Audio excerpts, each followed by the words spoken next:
Hello mga kainday! Another day, another vlog po tayo. Cooking ulam serye.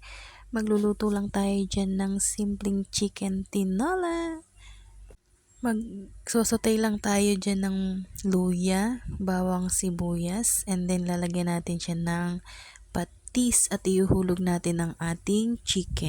And then, susutay-sutay muna natin yan hanggang sa makombine at ma-absorb ng chicken ang ating mga pampalasa. And then, ang nilagay ko dyang healthy veggies mga kainday ay sayote. Ayan, nilagay natin siya ng healthy veggies. And then, nilagay natin siya ng seasoning.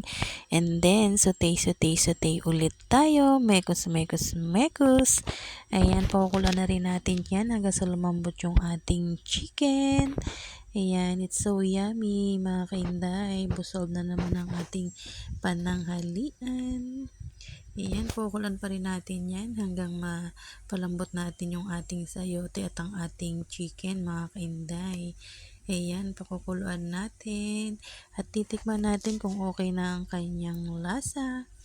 Ayan mga kainday, ang ating ulam. Simpleng chicken tinola for lunch. Ay na guys, luto na ang ating ulam. Thank you for watching. Maraming salamat sa suporta. Then cooking na po tayo. Ready to eat na for lunch. It's so yummy mga kainday. Bye-bye!